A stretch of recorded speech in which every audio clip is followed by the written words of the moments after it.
प्रभु यीशु मसीह के मधुर और मीठे नाम में आज दिनांक 17 अप्रैल दिन रविवार को हम आप सब अपम के श्रोताओं का हार्दिक स्वागत करते हैं।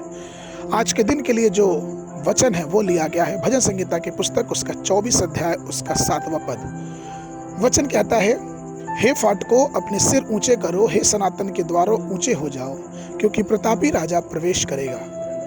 प्रभु मेरे प्रिय लोगों, इस पुनरुत्थान दिवस पे अपम के सारे श्रोताओं को, अपम के परिवार के प्रत्येक सदस्यों की तरफ से हार्दिक बधाई और शुभकामनाएं। यह क्या ही बड़ा आनंद है कि यहोवा ने हमको जो अन्यथा मृत्यु के लिए ठहराए गए थे, क्रूस की मृत्यु सह के हमें और आपको छुड़ा लिया। छुटकारे की कीमत का भुगतान और मृत्यु के दंड को दूर करना इस दिन हमारे आनंद का आधार है, जिसे हम खुशी खुशी एक दूसरे के साथ साझा करते हैं। मरे हुए में से जी उठने के द्वारा मसीह ने हम सभी को एक बड़ी आशा दी है।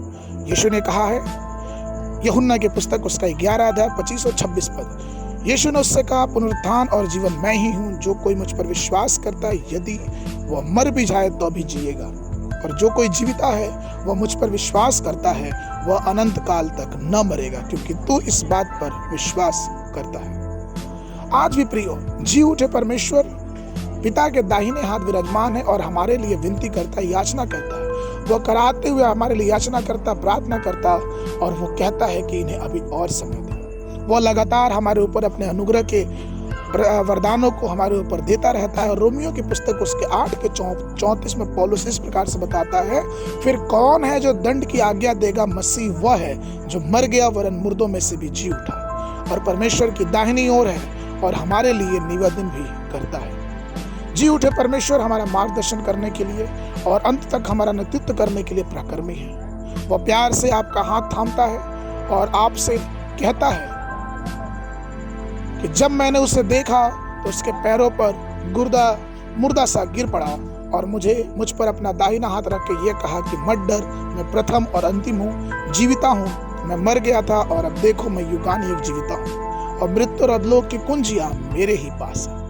प्रकाशित वाक्य पुस्तक उसका 1 अध्याय 17-18 पद में प्रभु यीशु मसीह ने यह कहा कि प्रथम और अंतिम मैं ही हूं और मैं जीविता हूं। मरे हुए में से जी उठकर यहोवा ने, परमेश्वर ने, प्रभु यीशु मसीह ने हम सबको भय से मुक्त किया।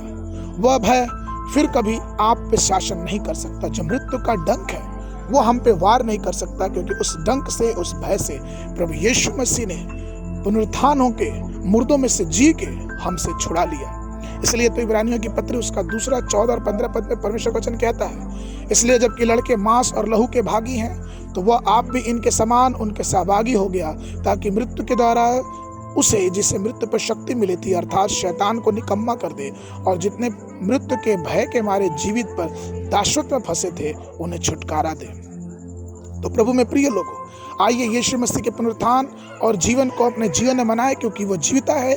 इसलिए हमें और आपको डरने की आवश्यकता नहीं है। भले ही हमारा जीवन अंधेरी घाटियों से होकर गुजरे, चाहे मृत्यु की महामारी से होकर गुजरे, चाहे कहीं से भी क्यों ना होकर गुजरे, हमें इस बात का ध्यान रखना है कि हमारा परमेश्वर जिसकी हम आराधना करते हैं वो जीवित है और अपने लाठी और अपने सोटे से हमें तसल्ली देता है। आज के मनन के लिए जो पद है वो लिया गया है अय्यूब की पुस्तक उसका 19 अध्याय उसका 25 पद। मुझे तो निश्चय है कि मेरा छुड़ाने वाला जीवित है और वो अंत में पृथ्वी पर खड़ा होगा।